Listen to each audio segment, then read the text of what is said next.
Hola, buenas tardes. ¿Qué tal? Buenas tardes, Suso. Qué entrevista más rara, ¿no? Bueno, es una entrevista muy rara, ¿por qué? Por el hecho de que seamos padre e hijo. Claro. Bien, ¿no? Al fin y al cabo, cada uno en su profesión, ¿no? Muy bien, muy bien. Mira, yo te quería preguntar por el libro que has escrito, que es una maravilla. Todavía no lo he terminado, pero estoy por terminarlo y me gustaría que en un rato de charla pudieras desgranarnos un poco a nosotros, a la audiencia que vea este vídeo, en qué consiste el libro, ¿vale? Y quería empezar por la pregunta más sencilla y más directa de todas. ¿Quién es Fraga y por qué es tan importante hoy en día el nombre de Manuel Fraga? Bueno, Fraga fue un político de la época pasada. Comenzó siendo un político en la época de Franco, fue con Franco ministro de Información y Turismo, aparte de algunas otras cosas. Fue el político también, bueno, no sé, no el más importante, uno de los más importantes de la transición. Fue ministro de la Gobernación en el primer gobierno de la monarquía.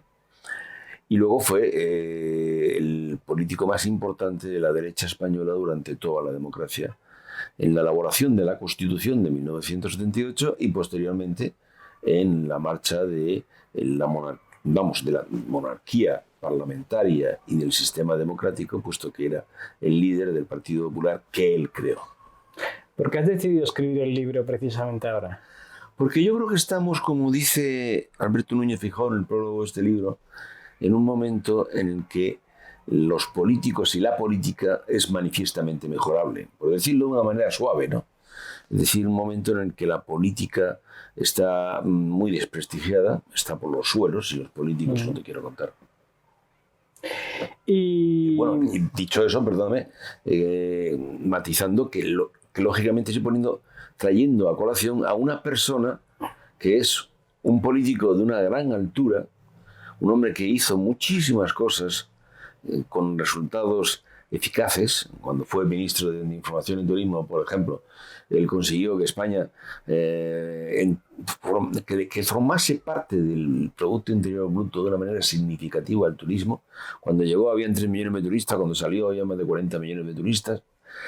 Y al mismo tiempo era un hombre intelectual, un gran intelectual, un gran pensador, un hombre sabio que al fin y al cabo, por supuesto que discutible y que tenía sus errores como todo el mundo. Pero claro, un político de esta altura, ¿no? Es lo que ahora podría ponerse de manifiesto como un modelo a imitar y no precisamente lo que tenemos, ¿no? ¿Cuál fue en su momento el principal logro político de Fraga? De Fraga, exactamente. Pues yo creo que independientemente de sus logros de gestión, los que te he hecho mención en alguna, podríamos hablar de muchas más cosas, lo más importante quizás fue la integración de la derecha, la creación de un gran partido de derechas y la integración de ese partido en el sistema democrático. Eso fundamentalmente. Hace poco presentaste el libro en el diario La Razón. Tuviste la compañía también del presidente del Partido Popular, Alberto Núñez Feijóo, también de tu hermano y antiguo presidente de las Cortes y ministro de Defensa, Federico. ¿Qué destacarías de lo que ellos señalaron durante su intervención? Yo creo que ellos incidieron en lo que hemos hablado hasta ahora, en la categoría de un político en un momento en donde la política está, digamos, por los suelos, en un momento donde la corrupción es más noticia que la solución de problemas por parte de los políticos. De hecho, las encuestas dicen que el principal problema de la gente en este país es la política.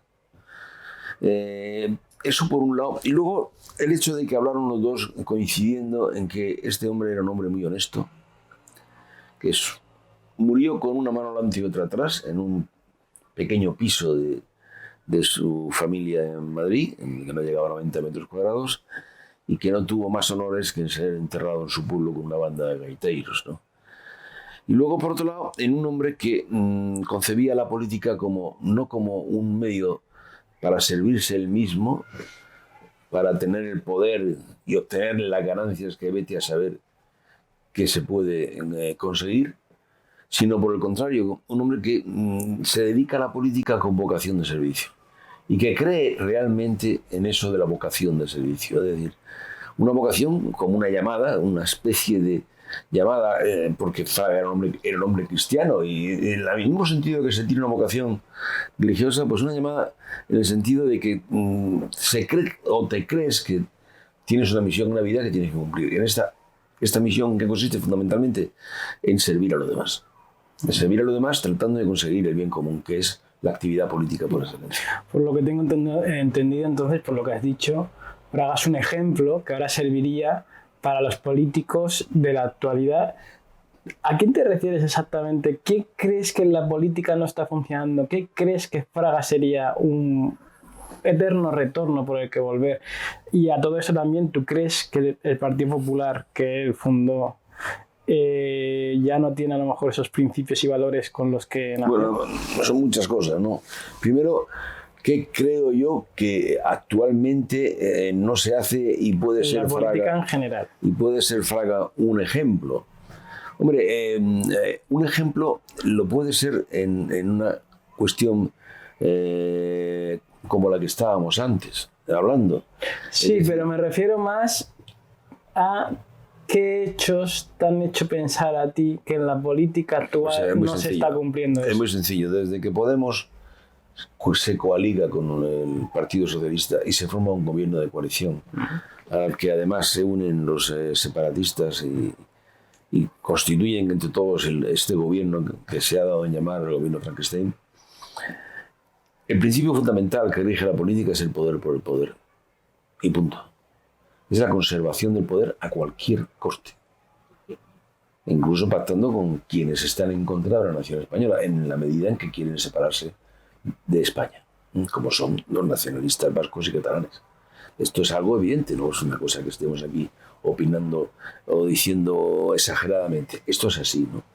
Claro, frente a eso estamos hablando de alguien que se dedicaba a la política como una vocación de servicio, que se dedicaba a la política, entendida la política como aquella actividad que tiene por objeto servir al bien común, que no tiene nada que ver que el servirse a sí mismo para conservar o no el poder.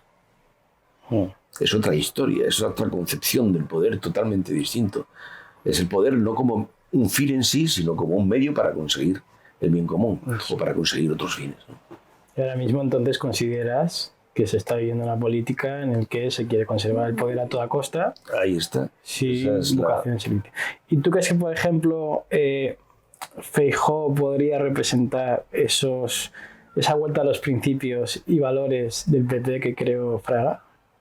Hombre, yo creo que Feijóo podría, por supuesto, representar una vuelta a los principios y valores que logra, pero a su estilo. Es decir, cuando hablas de un personaje como este, o pones un ejemplo histórico y cuentas una biografía, en definitiva estás hablando de historia. Y cada persona se mueve en el contexto en el que vive. Por tanto, es una especie de futurible absurdo plantear ahora si Feijóo no tiene por qué ser en absoluto. Nadie le puede pedir eso. Sería absurdo, además. Es muy distinto la persona de Fraga de la persona de Feijóo. Ahora, que esa concepción de la política en sentido amplio, que en definitiva fue la que fundó el Partido Popular, él puede ahora volver a realizarla. Yo entiendo que sí. Los valores que Fraga defendía exactamente son los mismos que defiende Feijóo. A ver, yo no creo que Feijóo sea una persona que tenga las mismas creencias y valores que Fraga, pero sí creo que él, de oí en una ocasión, le escuché en un discurso muy bonito, por cierto, en Santiago de Compostela, decir lo siguiente: yo soy un buscador de la verdad. Estaba refiriéndose a unas personas que estábamos allí haciendo una semana o unas jornadas sobre valores, ¿no? Yo soy un buscador de la verdad y por tanto vuestra verdad, de los que habéis establecido, los valores que habéis dicho aquí, si me convencéis, porque lo que sí que estoy es dispuesto, por supuesto, y aquí estoy escuchándoos, si me convencéis, no tengo ningún problema en incorporarlos en mis programas políticos, etc. Por tanto, yo creo que es una persona abierta y que además parte de una concepción del poder y de la política pues muy semejante a la de Fraga, en el sentido de una vocación política de servicio y de una concepción finalista para el bien común de la política. Hoy estos días hemos visto, con el tema también de la Dana, un conflicto, unos y otros echándose la culpa a costa de las competencias entre comunidad autónoma, Estado. ¿Tú qué crees que Fraga opinaría sobre esto, siendo una persona tan gallego y a la vez tan español? Bueno, yo creo que Fraga tenía una concepción del Estado de las autonomías muy positiva. Fraga comenzó, esto es interesante porque yo estoy ahora precisamente terminando un libro que se llama Regionalismo Autonómico, y que en gran parte se basa también en la concepción o en la práctica política de Galicia, no solamente de Fraga, del Partido Popular. Es decir, Fraga comenzó su planteamiento no gustándole el artículo 2 de la Constitución, al que se opuso fuertemente en la utilización de la expresión nacionalidades. El término nacionalidades ha introducido muchos errores en su interpretación posterior a la hora de aplicar la ley. El artículo 2 de la Constitución dice claramente que España es una unidad, que proclama la indisoluble unidad de la nación española, patria común e indivisible, pero reconoce el derecho a las autonomías de las nacionalidades y regiones que la integran. Creo recordar que así es literal. Claro, la introducción de las nacionalidades produjo una gran confusión y una gran ambigüedad. Esto por un lado, porque al final, como Fraga, que era un profesor de Derecho Político, era un catedrático de Teoría del Estado, decía con razón, no nos olvidemos que el concepto de nación nos sirve, y aparece en el siglo XIX, en la Revolución Francesa, para sustituir al titular de la soberanía, que era hasta entonces el rey, derivado, digamos, de una soberanía divina, ¿no? Por tanto, ¿y qué es la soberanía? La soberanía es el poder absoluto y perpetuo de una nación, en última instancia, la última instancia de poder de una nación, ¿no? Por tanto, a cada nación corresponde una soberanía, un Estado. Ese es el principio de las nacionalidades, que es el que da lugar al nacimiento de las naciones modernas, ¿no? Claro, eso se basa en, como digo, en el principio, es decir, se llama el principio de las nacionalidades. El primero que introduce el término nacionalidad en España, en nacionalidades, es Prat de la Riba, en el siglo XX, a principios del siglo XX. Tampoco él lo introdujo en el sentido de nación de naciones. Él habló de nacionalidades, pero es un término en última instancia confuso. Bueno, al margen de que Fraga se opuso a eso y no le gustaba el título 8 de la Constitución porque lo consideraba demasiado abierto, muy etéreo a veces. Incluso en el artículo 152 hay una apertura en cuanto a lo que es claramente la clasificación de las competencias exclusivas del Estado y las que no deben ser exclusivas del Estado, que da una apertura y una ambigüedad que luego va a producir problemas. Tú antes me preguntabas por el tema de la dama, por ejemplo, el tema de la Dana. Aunque el tema de la Dana es más concreto, porque lo que sucedía en aquel momento es que el artículo 149 de la Constitución, que es en el que se enumeran las competencias exclusivas del Estado, no menciona protección civil, porque la expresión protección civil no estaba en la ley. No existía en España, es decir, existía coloquialmente, pero luego se incorporó a la legislación, ¿no? Pero sí estaba seguridad, ¿eh?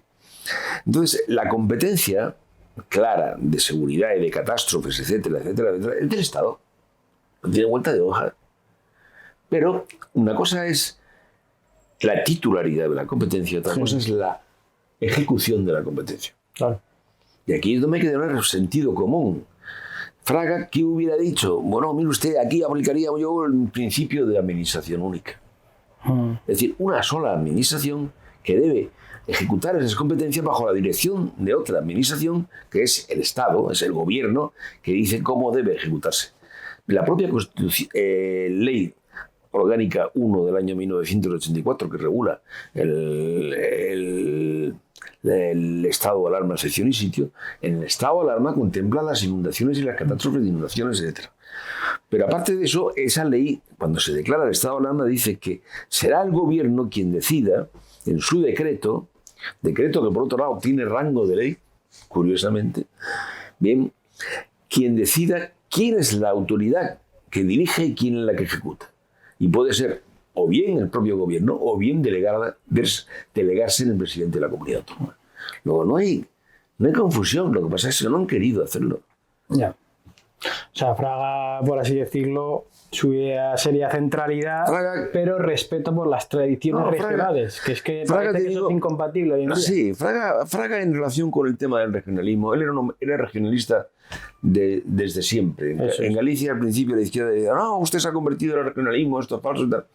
También de la extrema derecha se dice que si Fraga es un regionalista, que saben, Fraga fue siempre regionalista, partidario de la región, en el sentido de la descentralización del Estado, de la organización territorial del Estado descentralizada, no con solamente una descentralización administrativa, sino con también una descentralización política. ¿Esto qué significa?